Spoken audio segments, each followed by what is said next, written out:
Hello. Hi, everybody. Welcome to the Governance Jam, Validator Governance Jam. I'm Josh from Metagov. I'm the Executive Director of Metagov, and Metagov is a nonprofit that builds standards and infrastructure for online governance. And it is my pleasure today to announce in this very room perhaps the world's first cryptopolitical party, the Validator Commons. All right. If you are confused by what that means, don't worry. We are too. But we're going to figure that out together over the next couple of hours and explore what this means for proof-of-stake governance, for blockchains, and for the validators themselves, many of whom I see gathered around here around this table. All right, so I'm not going to spend too much time, what's the right word, introducing the Validator Commons itself, but I want to give you a little bit of context for how this project got started. Approximately 4 months ago, some folks like Daniel and Teddy at Stakefish reached out to me about starting a standards process, like technical standards process for validator governance. And pretty soon after that, we assembled this amazing team from folks, including Figment, Chainflow, Chorus One, and of course Stakefish. And we've been working together over the past 4 months to figure out essentially like technical standards for validator governance and sort of reporting and verification of that kind of governance. At some point, I don't know when the magic hour was exactly, we realized, oh wait, we're kind of building a political party here. We were kind of coordinating around voting, figuring out what kind of infrastructure we needed to make the change that we wanted to see. And we decided to bite the bullet and call it what it is. So it has been a fabulous time for me and incredible learning experience. And I hope the next 2 hours will be an incredible learning experience for all of you as well. So with that, let me introduce Daniel Hwang, Head of Protocols at Stakefish, who will tell you a little bit more about what the Validator Commons is and what it is seeking to achieve. Thanks, Josh. So just to add some additional context to what Josh was saying there was definitely this sort of immaturity that we were seeing, some additional context, accountability, especially in the absence of centralized authorities that are kind of holding us accountable if we do immaturity that we were seeing, lack of accountability. And so what we ended up doing is, okay, we have like these ideas that we wanted to impress upon process change for other validators to follow, but that inherently is sort of authoritarian. And so we had really been excited about we at least at the validators at the table that we're gathering had some ideas that we wanted to give people, but we didn't want Metagov was doing to help coordinate us without coming from like a place of like bias. Be a place of we are the central authority. So if we have a small group of people that do believe in a shared set of values, that then will be kind of collected into, I guess, what we would say is a political party. But yeah, and then I think my colleague Teddy can kind of explain a bit more from where we're coming from that.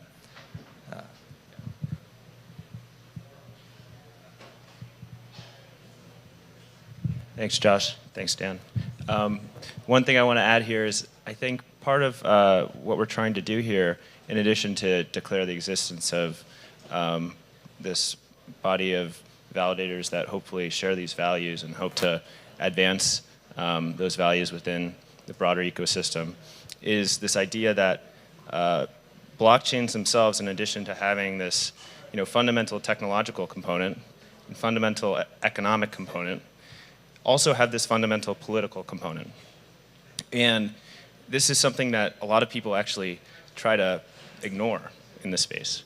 The libertarian roots, the cyberpunk roots of crypto, in many ways abhors government. And that was sort of part of the original intent to build systems that were resistant to centralized authority in general. But we believe here today that there's a difference between coordination towards what we see as a common good, towards values, and I guess the negative version of that, collusion towards some kind of centralized bad. And we do think that it is justifiable to work together towards common good as validators. We think that that's how validators can set themselves apart from each other. Rather than racing to the bottom, reducing fees, trying to find cheaper hardware, validators can set themselves apart on the basis of good governance. So I'll leave you with that, and then we'll, I guess, I'll pass it over to Ellie, who's also at, and I'll sit back down. Yeah, hi everyone. I'm Ellie Rennie. I work at RMIT University. So Metagov, as well as doing all this important governance work, is also kind of a research collective. I've been the researcher in the room for this process alongside Josh, and I'm an ethnographer. So I would call myself a participant observer in the process of getting to this point. So it's been a great journey so far, and it's continuing, and you're all now part of that by being in this room. So we have a panel here today of some of the people who have been involved in discussions over the months. And I'll get them to introduce themselves very briefly, actually. I think it's better if you do that. I'm Vic Call from Chorus One, which of course is a validator based out of Europe, and I work in the business development team. Teddy Knox, Stakefish. Othman from Chainflow. Elizabeth from Figment was also supposed to be on the panel, but we couldn't bring her in, so unfortunately she's not here. I'm actually going to get Vic to very quickly just tell people what a validator service provider is, in case there's anyone in the room that's just kind of landed here and doesn't know what you do. What is the importance for proof-of-stake blockchains? Sure, yeah. So the way it works is that there are two types of chains. There's the proof-of-work chain, and the best example of that is Bitcoin, and Ethereum for now is proof of work as well, where for you to issue the next block, for you to basically issue the next set of... You gotta talk a little closer. Okay, sorry, okay. For you to issue the next set of transactions on the blockchain, there's work you have to perform, which is the compute work that they have to do. The issue with doing it in that approach is that environmentally, as you guys have probably heard, that's very intense, and there's concern around that. The other way of doing this is proof of stake that came out maybe about 5-6 years ago. And there's several good examples of that. There's Cosmos was one of the first ones that came out. Ethereum is in the way of transitioning from how they do this to proof of stake. And most of the other major networks today are all based on proof of stake. So going forward, if someone were to create a new chain, the way they would verify and issue blocks would be through proof of stake. The way proof of stake works is that there are a set of folks around the world, and these are what we call validators, who are responsible for looking through the transactions and issuing them on the blockchain. So depending on the particular blockchain, the blockchain will decide on how often the block gets issued, what's the size of the block, and then it's up to the validators to reach consensus to issue that block. And that all gets defined by the blockchain itself as well. And then depending on the particular chain, you may have 100 validators, you may have several 100,000 validators. An example is Ethereum, which today probably has 400,000 validators working on ETH2. Something like Near has about 100 validators for their chain. So that count varies. And again, the role of the validators is to issue the next block on the chain, to hold them honest and kind of decide on who gets to do that. In some cases, they get nominated by the chain. And then the other thing that's important is, and in some cases, they can self-select. But in all cases, what's required is that they have to put up validating a few dozen different chains, and then for each of those chains, there's collateral that we that we have put up on the chain, not directly ourselves, but folks who delegate assets to us is what we put at risk. Okay, Othman. Why does governance among validators matter? In other words, why did you get involved in this? So at Chainflow, we value various layers of decentralization, especially like keeping stake decentralized. And that's essentially because a lot of the times on these networks, we see delegators delegate to centralized exchanges or large validators that don't necessarily vote on proposals and stuff. And we find that that's an issue.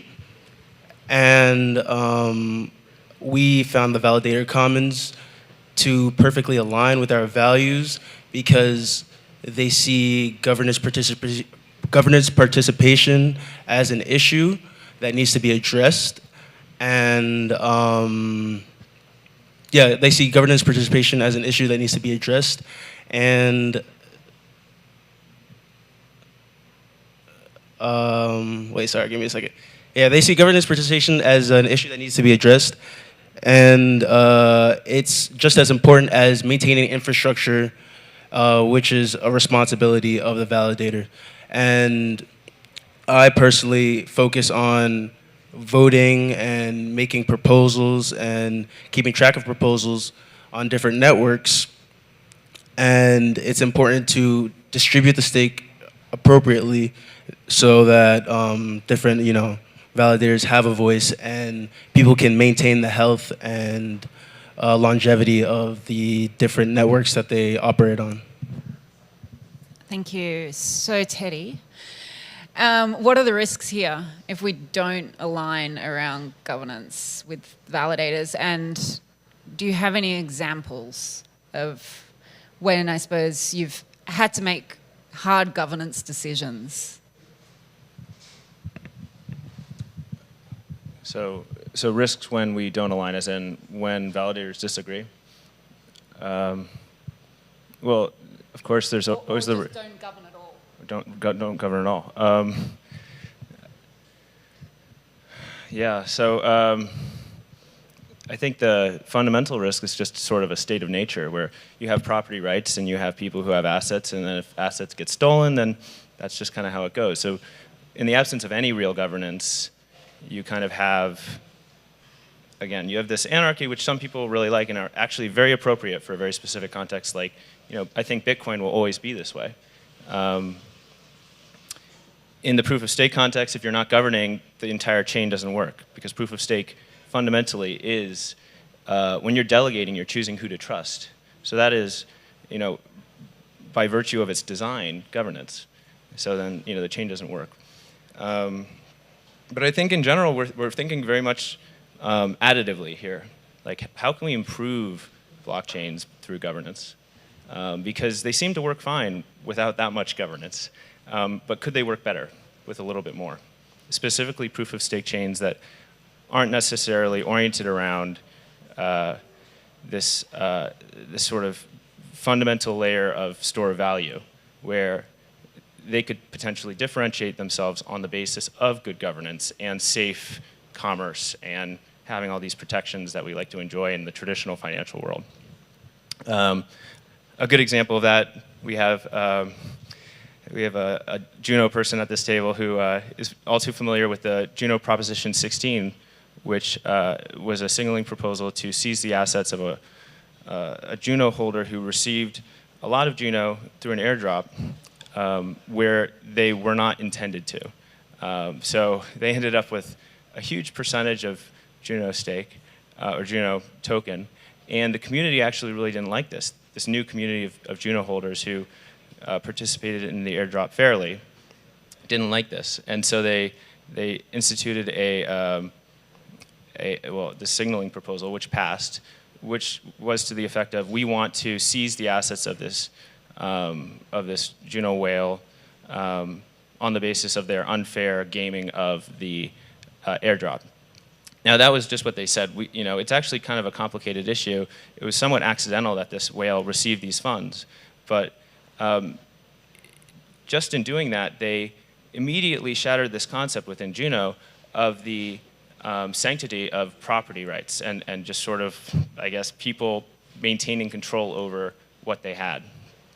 In the absence of any form of structured, designed governance, what we're going to have is situations like this, where proposals come out that can basically change anything, at least within the Cosmos ecosystem that's possible. And that is not much better than the previous system, or like, I guess what we're used to, for example, on Bitcoin, where there's none of that at all. Because suddenly you're giving people unlimited power on the basis of, pure direct democracy. So the idea is, what if we can institute a design system that controls this power and limits it in the same way that political philosophers have talked about for centuries, such that the whole, the entire blockchain or set of blockchains that we think about this way are improved. So in practical sense, how do we actually do that? I mean, what kinds of tools are missing, or and also, I suppose, the relationship with the developers themselves. What's needed to make governance more legible, more accountable, whatever it might be? I'm going to let anyone answer this question who wants to take it.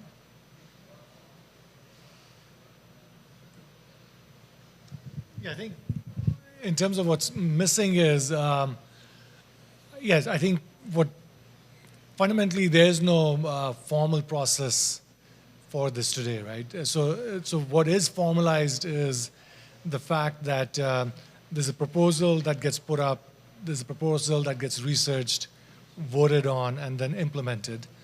What's not codified well, and where there aren't, depending on which chain you're talking about, it may be at different levels of maturity. Depending on the validator groups you're talking about, they may also be at a different level of maturity in terms of, what is the level of participation that happens, what's the level of investigation, research that takes place before they make the vote, right? So those are the things that need to get defined and agreed upon so that people can be more effective as they make these decisions. But otherwise, it's kind of up to the people to make it up as they go along, yeah. We're going to move into breakout groups soon, but I first want to give anyone on this panel, or even Josh or Daniel, a chance to, I suppose, tell us what this means for decentralization in blockchains, this particular political party or alignment around values of good governance by validators.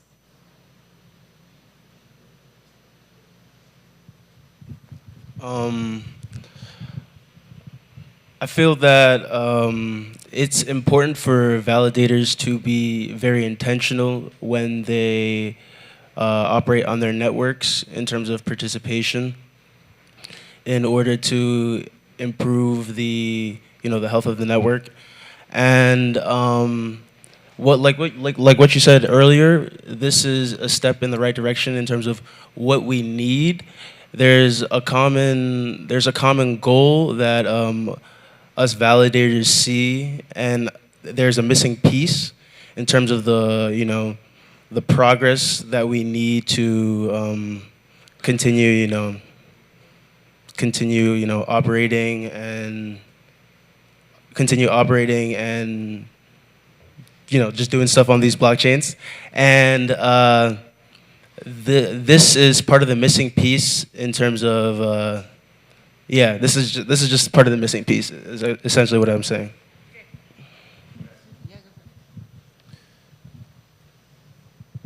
So I think when we use this word decentralization, which is totally loaded at this point, whatever, 10 years in, we refer to a lot of things, but the way I think about it is decentralization is about resiliency, making sure the network stays up, but it's mainly about corruption resistance. basically making sure that the person who controls the ledger, or the place where the ledger is administrated, is not an entity that can be corrupted. It's not somebody's computer that they can kind of arbitrarily update. It's something that's managed by the group. That goal is always going to be better served by a system that doesn't have any kind of politics, right? Like, Bitcoin is always going to be extremely good at resisting corruption because there's really not a lot of change to how it works under the hood from a political perspective. If you're proposing a change to Bitcoin Core, you're proposing it on the basis of technology, not on the basis of any kind of changes to who has what. There is a bit of a trade-off there. But I do not see that trade-off as being one that inevitably leads to centralization. I don't think that working to have validators coordinate towards a vision of the future of decentralization here by working together towards good goals, good ends. Maybe I'll just add one thing, because I find it kind of funny that we put people in front of, in a room, in front of an audience, and we start saying like, oh, things that sound a little bit more diplomatic. Whereas one of the things that motivated, let's say what's written literally up there in our declaration, right, is the sense that if you look at proof-of-stake blockchains as they currently exist, and you look at the role of the different parties and entities that actually govern these things, there is already a relatively centralized and extremely powerful force that is at work, and it is the foundations and core teams that kind of drive these blockchains and drive these protocols, right? And hey, we have like one of these core team folks right here. And of course, like, that's necessary and a natural part of how these chains work. But also by design, they should be governed by the people, governed democratically. And that governance doesn't work unless validators participate. And yes, we are coordinating between validators, but I think if the goal of that coordination is to amplify and to increase participation, to make this democratic system actually work in practice as opposed to just in theory. I think that's at least the way I think about it when I think about having a crypto-political party in this, and how it implicates or how it affects these different notions of decentralization. I'm going to open it up to the floor. If anyone has a question or a comment at this point, and anyone in the audience, really. We've definitely got some Metagov political experts in the room and a number of people who are core developers or involved in foundations, but also interested in hearing from other validators who might be here too. So raise your hand. Rick.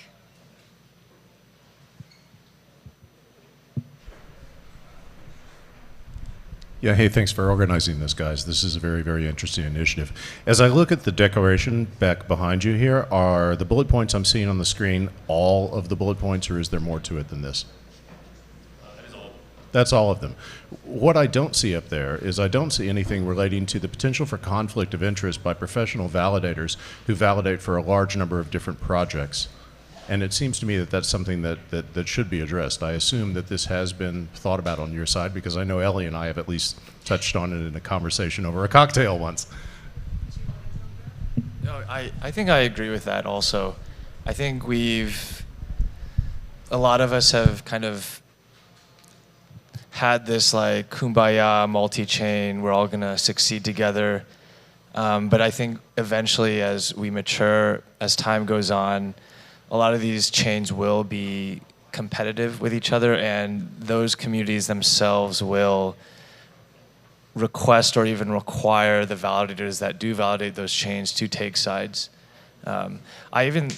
The conflicts of interest I don't think even stop there, right? Even with validators that do invest into these ecosystems, the types of fiduciary duties that they have to that ecosystem and its long-term potential also are at conflict with sometimes governance does, or the types of principles that you do want to have on those chains with, right? Some chains will have different principles, do butt heads with that. So I think it's gonna come.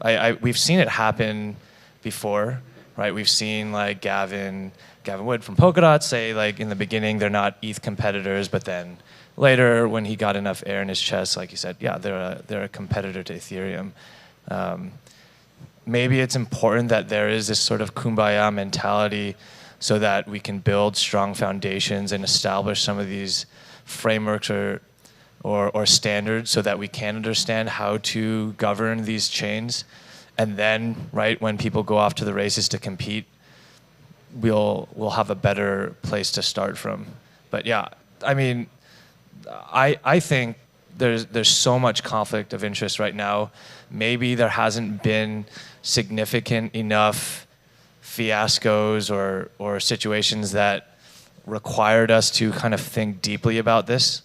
Maybe there are some, I think, with the validators that have been meeting weekly for a couple of months now, we've been kind of trying to grok this process. But yeah, like the way that Teddy was saying, like when validators do want to kind of communicate with each other in sort of like this thin line between collusion and cooperation, like it definitely shouldn't be the case where I'm getting like DMs from other validators saying, hey, how did you vote on this? What should we do? And like that's literally not what we're supposed to be doing as independent entities. Even when like, right, Chris Remus from Chainflow, right, he wrote this amazing article called The Rise of the Activist Validator, and it's these foundation teams who are supposedly supposed to be checked and balanced against validators that are independent of them, saying like, yeah, we've done substantial foundation delegations to these validators, jump, and a lot of the validators just say how high. And then there are these like influencer demagogues that do kind of dictate a lot on crypto Twitter or whatever forums that there are, right? That should be a conflict of interest too. There's so many problems, and there's this sort of lack of central authority that is allowing us to kind of look to one place to say what should we do. And right, it's just like this bystander effect. No one is taking ownership of this, right? We all, like when we have conversations with each of you, yeah, we all agree that these are problems. And then we all have our own priorities or fires that we need to put out, and then it gets left alone. So there's many more conflicts of interest that I think, right, weren't able to just be all included in these. Maybe some of these bullet points do have to include like, right, a lemma or something addition to that. Yeah, and I think this is very much, first draft, so we can build on it.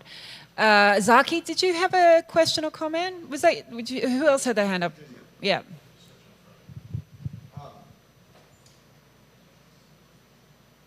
So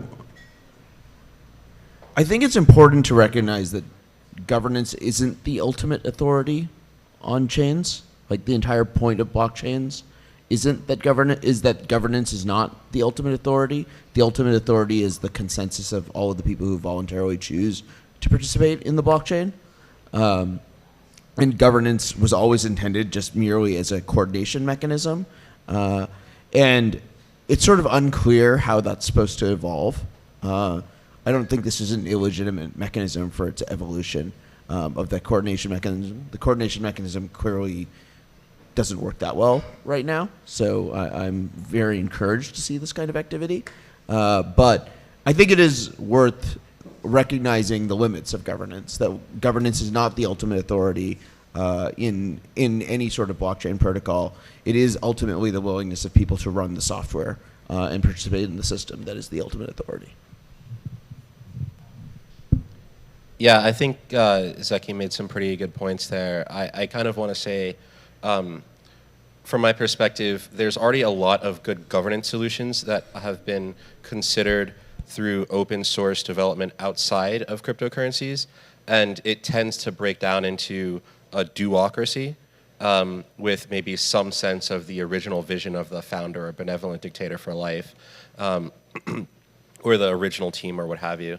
And I think that crypto has fantasized about this idea that validators, because they choose to run infrastructure that builds blocks on the chain are also the same people who are contributing any of the code to the repo, which is not true, or have a sophisticated opinion about any of the features, let alone all of the features.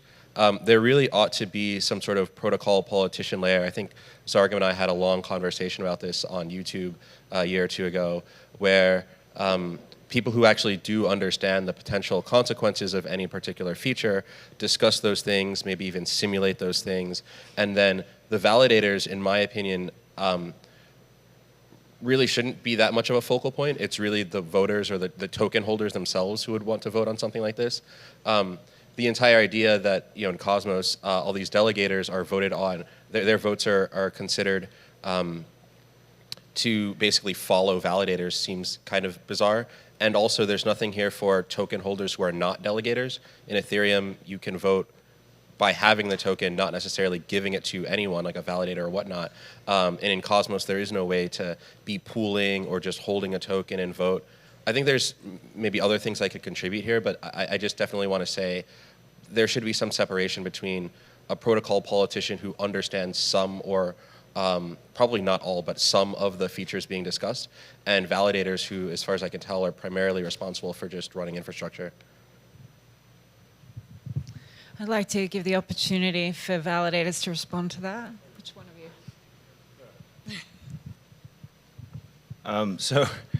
you? We certainly understand that this represents a potentially contrarian viewpoint.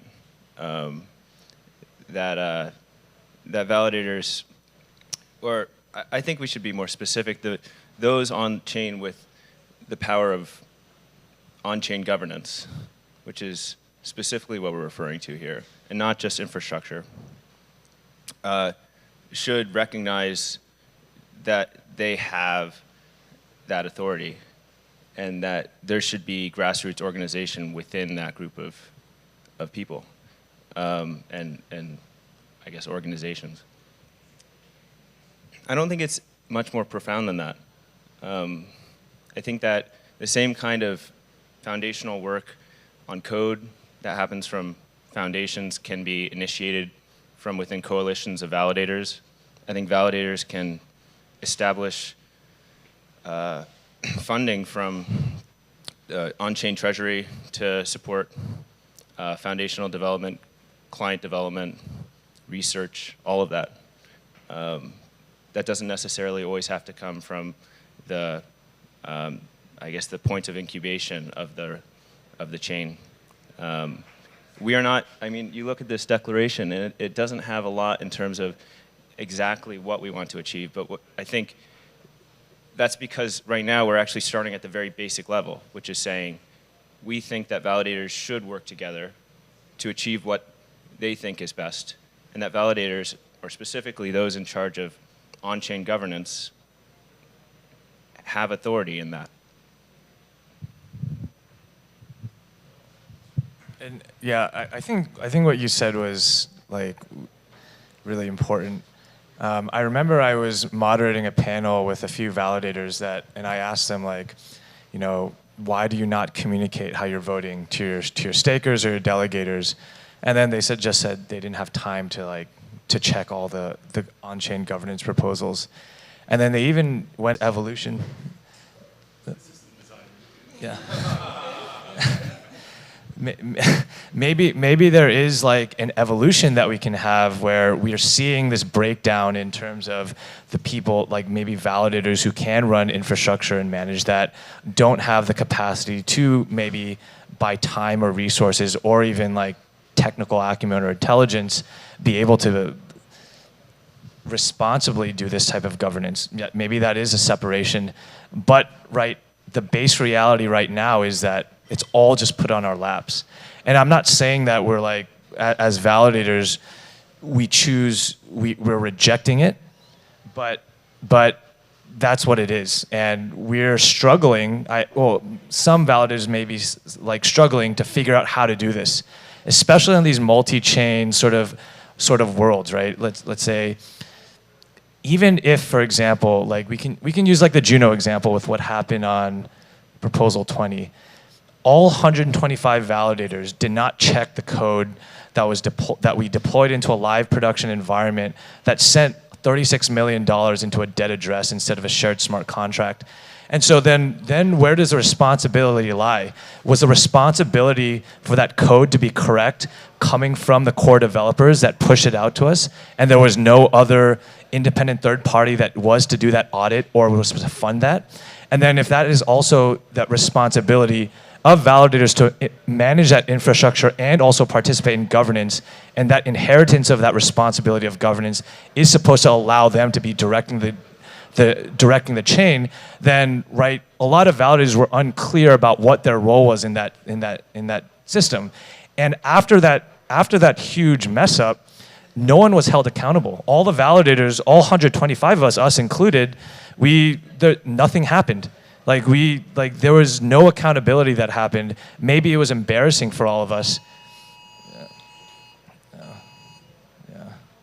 Yeah, and so I really do think that there is a chance for this evolution to happen where we can have independent third parties that can participate separate from infrastructure management.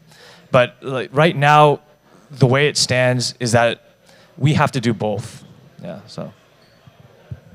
Zagam.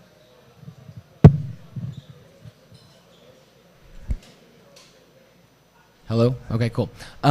So I think just from the comments from Jazir and the more recent comments, there's an observation there that, we discussed this, political party of validators, but honestly, what I'm hearing is that the scope of the political activity extends beyond validators. So whether it's protocol designers, or other people who are participating in research at various stages, and analytics, quality assurance, etc.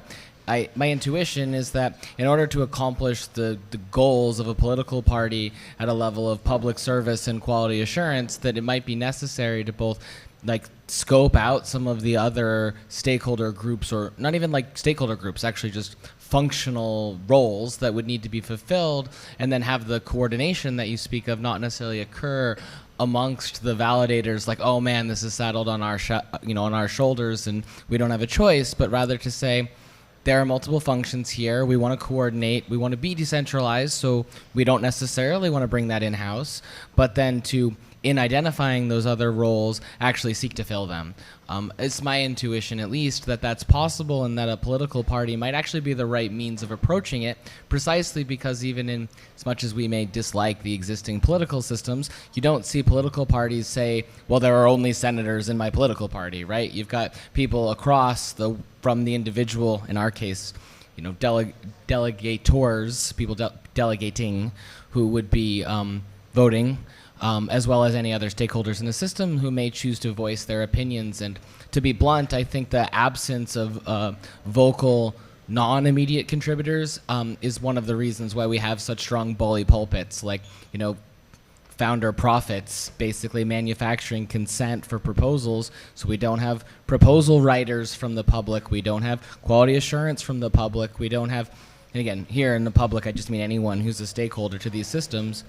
I don't personally think it's on your shoulders. I think a truly decentralized system is one where we recognize these roles, we draw them up and sort of make it clear to everyone that they need to be fulfilled, and then sort of recognize the value that the validators provide, but also recognize the value that anyone within these ecosystems could provide. And the political party, to kind of tie it back to this event, creates a place for people to say, share the animating values, why are we doing this? What does it public good mean in this context? Because it can vary. So anyway, just an invitation to consider more classes of contributor. Yeah, that's a really good point. I'd actually be curious, what you or the rest of you guys think of, if the decision making should not come necessarily from the validators, or should be bubbling up from the validators. And it is, right, let's say this 3-entity system of the foundation / core dev team, the validators who are running the infrastructure, and the stakeholders, the stakers, right? There's these relationships between the validator and the core dev foundation teams, and then also the staker and the validator. And I guess it was assumed that the staker should be holding the validators accountable for what they should be doing. But the reality is that, right, especially in this sort of multi-chain sort of system, people just use these tokens and they delegate them to us just to get an APY. They haven't been calling for like, hey, can you tell me what you validator voted on, and do I agree with those? Maybe the unfortunate reality is that they just don't care. And if they don't care, that the way that this has been designed is that there is no accountability there's no accountability that validators are having to live up to, because we're not being held by this like apathetic public. Yeah. So it's not entirely appropriate to say that people don't care if they don't have the equipment required for actually holding you accountable. So like in my experience, it's even with relatively qualified data engineers and data scientists, quite some work to sort of mine out of, and it's different for different chains because their data structures are different, to actually extract the details of those behaviors in order to hold you accountable. So even if we believe that it is appropriate for at least some subset of, again, third parties, individuals, people running applications that allow them to see, to participate in that accountability process, it's just not necessarily appropriate to say, well, you must not care, you didn't do it, because the frictions are so high. And so there's also room for, funding efforts to develop whatever the accountability appropriate, like public transparency products would be, to make it so that it isn't incredibly difficult to do that accountability work. Yeah, and I'd actually be curious. So I think many of us were validators on Juno, right? This is like a hot chain that a lot of crazy stuff is happening on, but right, really important value being extracted from it, from like the lessons that we've been learning from real people voting, right? Like I don't think ever we've seen 99% of all staked tokens like vote on things, right? Even within our company, like there were very mixed opinions on like the practicality of being able to be responsible for the type of auditing or vetting we are doing, right? I obviously had strong opinions of like, yeah, validators should validate, right? We should be like checking what we're putting out into these production environments because we're doing it on behalf of these ecosystems. But like for other validators, maybe you guys have different opinions, and I'd be actually curious to hear them, right? Let's say the Juno example, right? It was a copy-paste error that no one checked. A non-technical person could have checked that, but.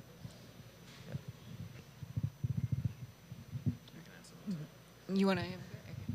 I think in general, we're really interested in making this a community of people outside of validators. It's just originating here. And I think if the verbiage up there says just, we are validators, that's because we are originating the idea and not that we hope to keep it exclusive there.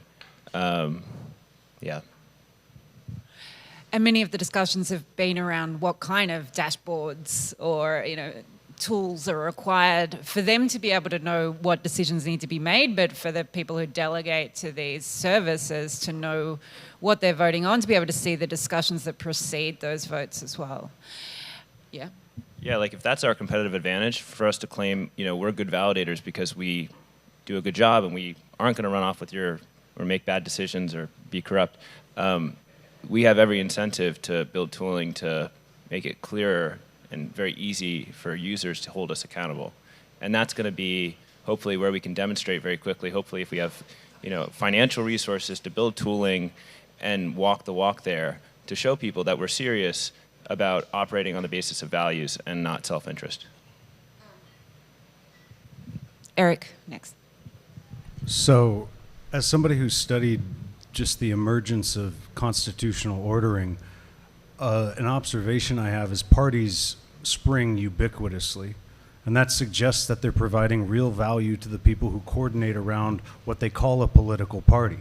And so, at a minimum, you're going to encounter hostility from the very notion of political parties for all of the historical reasons, but I would encourage focusing on two margins that political parties provide values to their participants within. We've ably covered the constituting a shared set of values within a group. There are huge within-group coordinative benefits to forming a political party and formalizing the shared set of values. But I do not think the OPEC cartel would describe itself as such, nor would they say we are colluding. From their perspective, they are coordinating beneficially the interests of their smaller group as pertains to a larger whole. And so the question I do have is, who opposes this declaration? And if they don't immediately, they soon will. There is an oppositional set. And so, because from their perspective, you are fundamentally colluding. I'm not making that argument, but the oppositional nature of constitutional political economies means one party's coordination is from the other opposing party's perspective collusion. Thanks, great point. There's possibly collusion going on that we don't see, that this is bringing to the surface, right? Coinbase, I don't know, institutional investors that we don't, who knows? Okay, so did you want to respond to that before we go back? I think I agree. Like, it was interesting when we were talking about like, oh, we want these, like, we had started from, we want standardization and responsibility and a framework that we can like, at least look into and then have the rest of the validator ecosystem kind of adopt. But then we were realizing that's like us imagining ourselves as a central authority saying, oh, we know what's better, all of you should adopt it. And then we realized, okay, then, right, if we want to go on to the other end of the spectrum and allowing sort of a decentralized ethos to kind of guide what we believe in, then it has to be like a smaller group.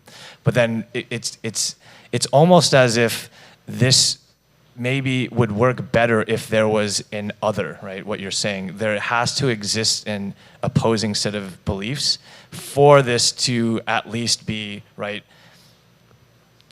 Cartels can be broken up and then there can be competition that supports they're checking and balancing each other. So I 100% do agree that I was almost of the mind of like, if there is like something that we do set up as like this, let's say a coalition or a political party, that if you are kind of like looking at this board game that you're drawing, then you have to make sure that there is a template for an opposition or an other for that to work. So.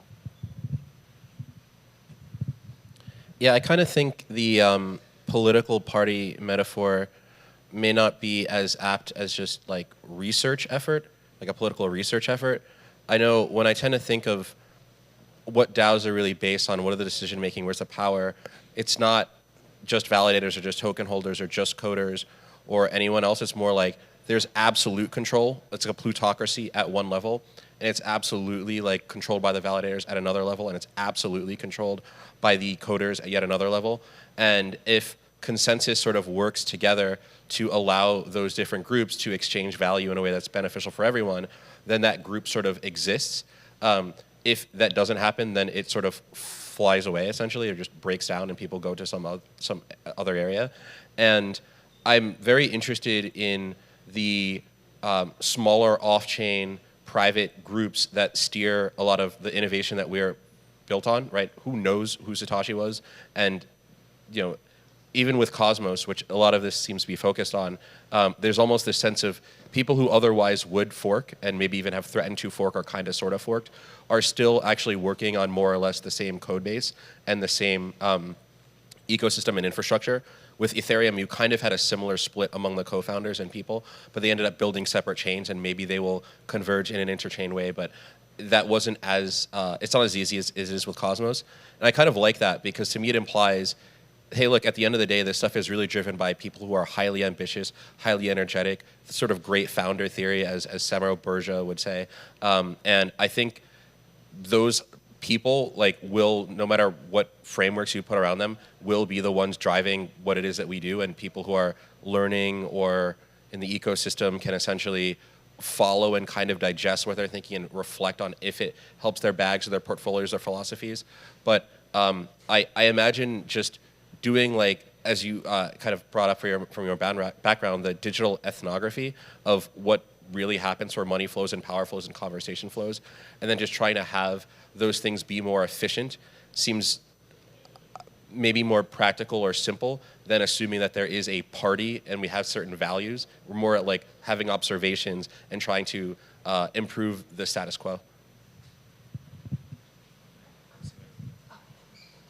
So I just wanted to make a point when we were talking about the oppositional party that there's still a huge risk in having a two-party system. So the moment we acknowledge the fact it's beneficial to not have a single one, it's probably also worth noting that like a dichotomy is not particularly healthy, and so that a larger number of smaller, at least partially differentiated groups could actually lead to a higher degree of political biodiversity and more meaningful choice for those who would be staking, delegating.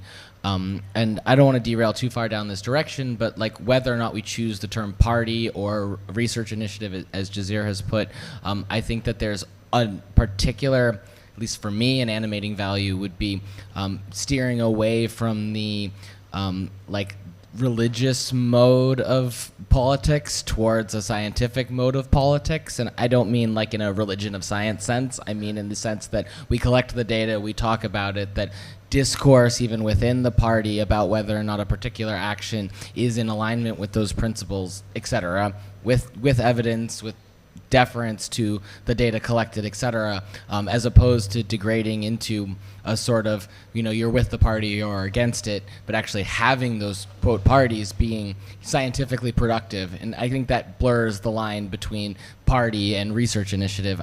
I don't really care which semantics one uses, but the actual substance of evaluating decisions and thinking about what it means needs to persist.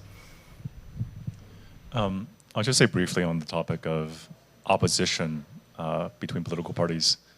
So some of you here, I think, are familiar with we've done some research on cryptopolitics in sort of blockchain ecosystems, and there's clearly, already a lot of ideological diversity in this space, and what we don't see is as much, let's say, like institutional diversity in terms of where those ideologies can go. So. I'm going to recall one of the sort of like things that Daniel said that really sort of stuck with me, which was, if you disagree with us, then fight us. And that's, to us, that is part of the point. If you disagree with us, and we can sort of have this discussion, and, right, so opposition, bring it on.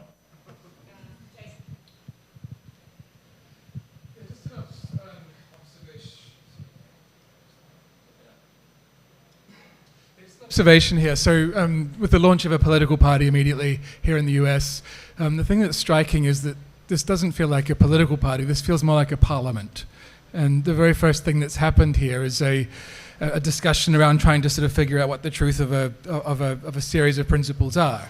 And as Eric's pointing out, you need competition there to do that. But the actual principles are a parliament or a senate that has a clear set of principles for discussion of anyone who wants to represent things, and then parliaments release, legislation or whatever, which is the analog of this is what we believe, or this is what we hold, what we have reasoned to be true, and it just may well be that it's not a political party you're trying to build; it's actually something closer to a parliament. Well, so the governance structures exist already, right, on a lot of chains. So that would be the parliament. The difference between blockchain and traditional government is that traditional government can't exist without some document or, constitution, from if we're talking about modern government, instituting it. Whereas blockchains have sort of existed from a very technical, theoretical standpoint without that political theory coming at the same time. So you see more newer chains, or I guess, avant-garde chains are declaring constitutions after the fact. I think we actually today are trying to build some amount of consensus to say who agrees with us on this. That is sort of, hopefully, from our perspective, the first, discussion of this concept of a party that I think, we do feel accurately, hopefully, will represent what this is.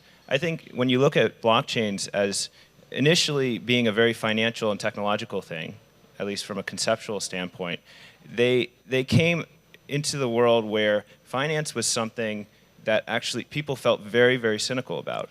I mean, I think, one of the first blocks, or the first block of Bitcoin, was referencing the 2008 financial crisis. This thing came into existence at peak cynicism of finance. I think we're about at peak cynicism of politics right now. But in a similar way, we think that just because politics has been, something that's not very effective recently, at least in traditional government, does not mean we should abandon this concept or abandon the concept of parties and people working together towards shared values.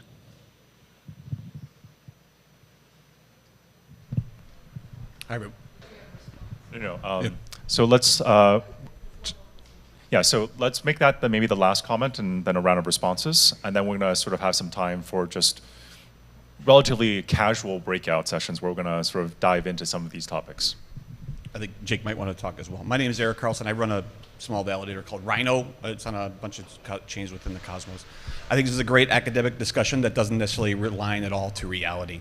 So the reality of the situation is you have validators similar to, that either are meme type validators or are doing promises or doing NFT drops, and those delegators are just being able to line up for something for free, or they think there's some sort of advantage to be gained. They're not picking validators based on how you guys vote. So it's like almost like if you want to go back to US politics, it's like picking a senator based on who's going to give me an NFT drop in 6 months from now. That's literally what is happening, right? So if you look at, I don't want to call names, but if you look at like Pupmos or somebody similar to that who might be top 3 on 12 chains within the Cosmos, they have no self-bond. Everything that comes in, they IBC off. But yet they vote 8-12% over the riding vote based on the governance structure. I think that is awful. Like I don't understand that at all. I think that is where this governance structure falls out. So my always point is, like, why do validators vote for non-voting delegators? I never understood that. There's nothing that makes the opinions in this room necessarily 10 to 1 or 100 to 1, or in Pupmos' case, 150,000 or 200,000 to 1 based on what they have self-delegated into this chain. So they have no personal investment in that. That is a marketing firm that is being able to drive delegations. They drive cash out, and then they're voting for 200,000 times that. This might not be a very popular opinion, but it is the reality of the situation. So this two governance and all this other type of stuff, you have groups voting large blocks who might not have really any sort of real understanding of the structure that's behind it, or are voting yes because that's what's easy to do, or other types of situations that I don't think maybe have the same rule set in terms of the common declarations, or even have the viewpoint of what the growth is within the Cosmos. So I think there's a fundamental, and maybe it's a DAO situation, or a way to be able to change how this happens, or other types of things. But I think that this piece and what you guys are trying to achieve, this governance structure doesn't support. Like when you have 8% of the vote coming for somebody, because Orbital Apes on Evmos, good example of this, very junior validator, very nice people, not saying that, they have an NFT drop coming. They own, I think, 8 or 12% of Evmos right now, based off an NFT drop, right? And they have almost zero self-bond. That is not a governance structure. That is something totally different than this. So I appreciate the conversation. I totally understand what you guys are saying, but I just don't think the reality of the situation matches at all what you guys are trying to achieve. One more comment? Yeah, sorry. A lot of people have been talking about Juno as well, yeah, sorry I came late. I think that we also need to think about some of the practical things that came up. Like you brought up the really good point about no one checking the code and the funds were sent to the wrong smart contract. I think we need to start actually just kind of breaking governance up a little bit more. Like the way the government works in the US or many companies is you have departments, and the departments specialize on different things. Rather than running everything through the validators who are responsible to vote on everything, I think I'm really starting to like this idea of sub-DAOs, because you can have a sub-DAO that is tasked specifically with a specific and ultimately answerable to the token holders. There's a lot I like in this, but I think we need to think about how we divide up responsibility for different types of tasks and different types of decisions. I think many validators would like this reality as well. You just want to focus on software upgrades and keeping the chain running. Do you want to focus on marketing sub-DAOs so we can, or do you want to focus on people are asking for funds to sponsor events, all these kinds of things that I don't think a lot of people that are validators really care on voting on, but certain people in the community definitely would. So I would really like us to think about, how we could maybe potentially like divide up responsibilities a little bit more, like, whether it's in sub-DAOs. This is something we're hopefully starting to explore with like sub-DAOs in Juno. I hope in the breakout sessions we can like kind of brainstorm a little bit about the kinds of things that we might build. I think that it's really fun to get like all high-minded and stuff, but we have some really practical things that we have to solve. Like, code was put out with a very obvious bug in it, and no one checked it. And it's not just Juno; the same thing happened with Osmosis as well. So how do we create a group that's very much focused on quality? As these chains grow, there's so many different roles to fulfill, whether it is marketing or community or more politics kind of stuff. And then there's just like straight up technical things. There's software upgrades, and then how do you incentivize those teams to do that? These are the questions I would really like to explore. But I'm really appreciating this conversation, and thank you for listening to me talk. It's amazing. Ethan and then Zargum. So just to build on that, there was a comment that we have parliament already in terms of the on-chain voting, but I would argue that's not really a parliament, it's just a vote, and we're actually missing a lot more structure on-chain. We're starting to see a few team committee that promises to take a look at quality assurance on the code base, or to review certain pull requests, get involved in the development process, or otherwise opine more professionally on some controversial proposals or something like that, and not just provide a recommendation, but actually potentially have some weight in the governance, so that we can also limit the effects of just like the raw economics, where there's like one validator that is 12%. Maybe they shouldn't be able to wield 12% in the voting, but asking the validators directly, I understand, might be a bit of a conflict of interest. But curious what any of you have to think of that. Let them respond. Do you want them to respond first, since you asked a question? Go ahead. Cool. So I actually wanted to respond somewhat directly to something that Eric said about the this sort of high and mightiness of this discussion of governance, and actually I think this uncovers something, the gap. So it's the epistemic gap between the theory and the practice, the observation and what we want. Often the next question is like, what's the shortest path between like what we're observing in real life and what we wish to be true? And actually, at least from my perspective, there's actually a relatively straightforward answer to that, and it's massively increasing the level of visibility of what's going on, because the number of people who are aware of what he just said is probably quite small. It may be largely true in this room, but it definitely doesn't extend very far beyond it, and the extent to which that behavior is tolerated at a social or cultural level is in a large part due to the fact that no one seems to care or call it out, or I hate to say that politics is closely related to culture and what is acceptable norm of behavior. And well, if no one's paying attention and no one is exercising essentially a normative pushback against that behavior in a public way, it's going to keep happening. And so if you had to ask me, and I get to talk, so I'm going to say it, I think we should just build a bunch of stuff that makes it really obvious that that's what's going on, and then see if the behavior changes. If it still doesn't change, then we can figure out the next thing. But that's a relatively straightforward technical solution for a first step with respect to a behavioral problem. Yeah, Daniel, and did you have a response over there? No. It's never gonna end. We're gonna keep talking. But I think that, right, with Eric is absolutely right. Like, there's a lot of this stuff that's broken. If the system had been designed for stakers to hold us accountable and they are not, then maybe we change the system so that they are,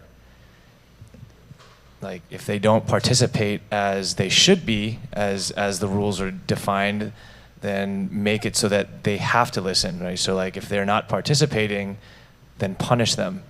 And then they're going to be like, okay, now there's accountability. Now, like, stuff is real. My money is on the line. Maybe if they don't want to participate like that, then they shouldn't hold the token, or they shouldn't stake with a validator. Even if, same goes with validators as well. Like, we've seen this happen on Kava. a lot of centralized exchanges hold the majority of the stake there, and there have been times where we couldn't even hit quorum because they were not participating. So punish them. Like if we have the opportunity, they're not paying attention to these votes, zero their balances if they're not going to be paying attention. And then they're going to start paying attention, right? There's like this, you have to make them care if they want to participate. And maybe it does cost something, maybe it has to be dramatic like that for people to just kind of be slapped upside the head just to understand. But that's obviously at a very extreme, like, extreme, but like, you know, how else do you get people to care, right? You can't. Yeah, I think those are both great points. And the other thing is, like, even a stepwise there might be just user experience. Like, how are we displaying these choices to delegates, and how do we, MinScan, for example, highlights the top 10 validators with a different color bullet.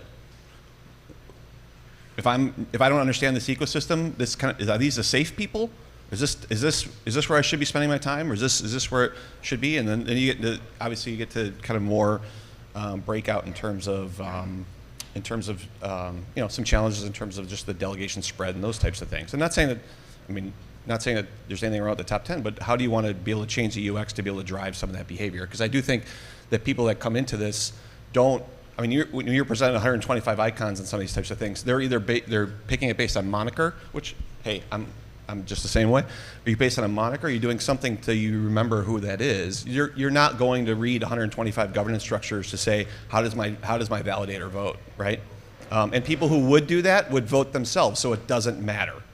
So the other one, what you're really talking to is people who do not do any governance, who don't care about that, but are making decisions around that structure. So I think UX has a big piece of that as well. And I think I've beat this drum a few times on Twitter and other types of things, but I think being able to drive, maybe those should be sorted based on vote. Maybe they should be sorted based on self-delegation. Maybe they shouldn't be sorted at all, which is kind of like what OmniFlix team does and just randomize things.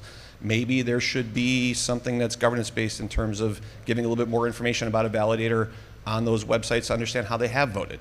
Or maybe there should be a statement in the description. Maybe we should add a field in there around values and like how they choose to vote and delegate. Like something else that we can kind of boil up in the UX to make people have better decisions around that. Because it is important, and so it's a big piece of that. Yeah, so I think with these types of things, it's useful to go back to the alignment of incentives, right? That is where you're going to find the greatest participation. We have the market, the global markets that really exemplify that for us. So when we talk about things like security, when we hear things like we need security, we want to do additional things like be climate positive or whatever this case may be. It's maybe not so much as looking at who can govern this or having some external body that says this is how it should work. It's actually, we have a model for this, and it's associations, right? And associations are usually represented by logo. You take care of security, and you donate to other causes, and you do these other things, and you advertise your own state, your service, right? You could do that, but the power of associations is that you get to tap into economies of scale. So, maybe as a party, this political party, maybe that's a loaded term, but maybe it's about tapping into these economies of scale where a group of validators come together and they all say, it is worth it for us to have this icon that says enhanced security or whatever it is, and they all pay into it, so not any one of them has the burden themselves. And then, this idea about the social interface problem, like how can we model this data and provide it in human readable ways, right? Because that data is there, it's hard to parse, right?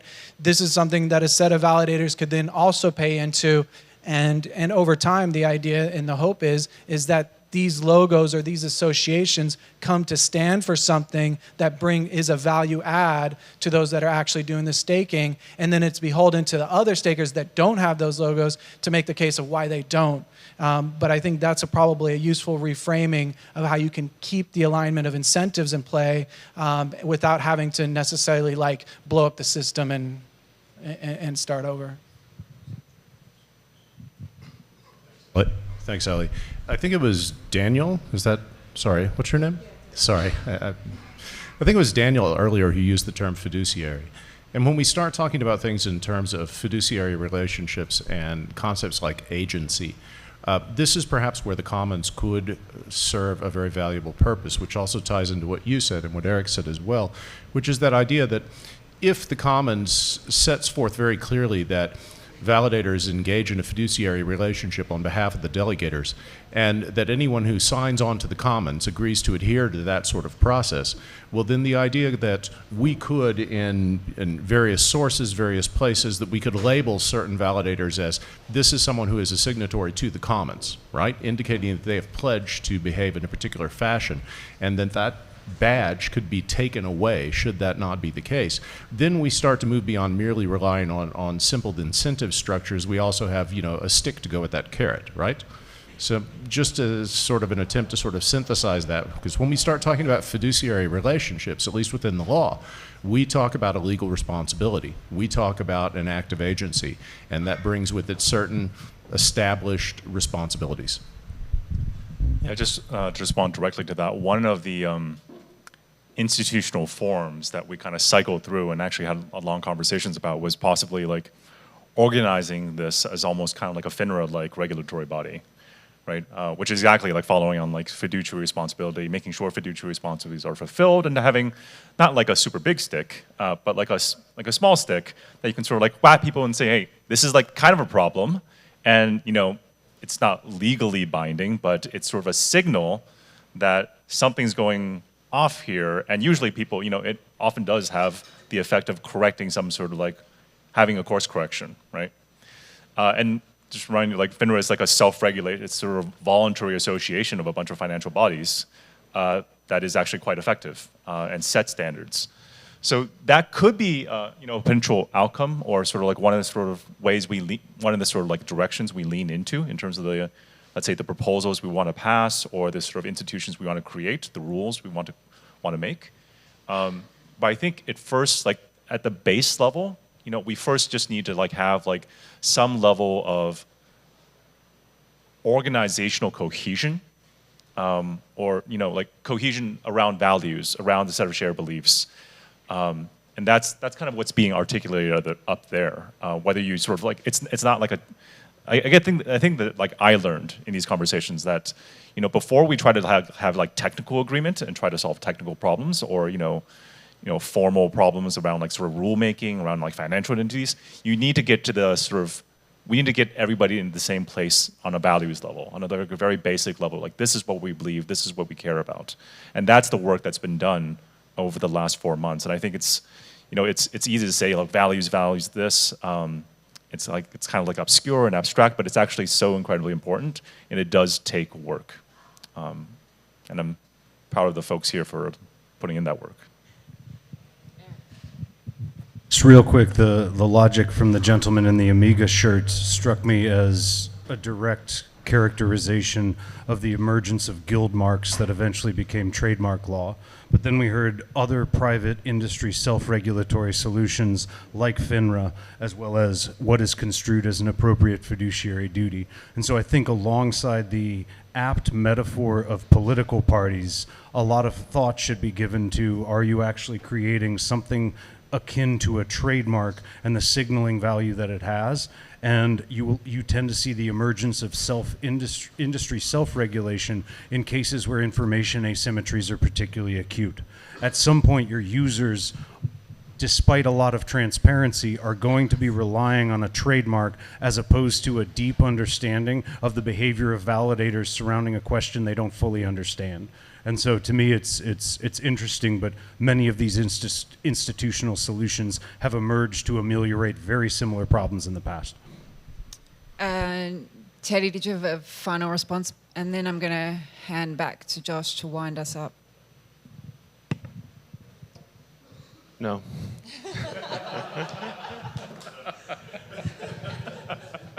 Nice. Okay. Okay. So it's it is 5:50, so around 10 minutes before the when this is supposed to end. So I'm going to just cancel the breakout sessions and give people time to like a little bit more time to enjoy the food and just hang out. I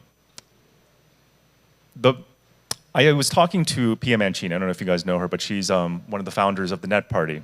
So she started her own political party.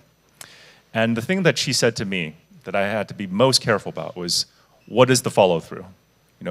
We have this conversation, people are excited, it's like actually really scintillating, but what happens next? So for me and for us, one of the things that we want to do is actually start creating some on-chain proposals, substantial proposals, and actually start trying to organize and pass them. We're going to be coordinating this through a series of weekly calls as well as monthly open community calls. If you go to validatorcommons.org, there'll be places, plenty of sort of like just fill out a form, just basically drop your email, and we will sort of send you back the Zoom links and all the sort of necessary sort of like follow-ups, because we really want to include more people. This is not just about validators, once again. This is like, we want all sorts of different interested parties, core teams and foundations, just individual token holders, as well as outside external bodies to be participating in this and helping us think through what is the future of the Validator Commons. How can we actually contribute to the development of this ecosystem, and what are our next steps? The point is, there are concrete next steps, and join the conversation. It'll be happening every week. All right. Thanks, everybody.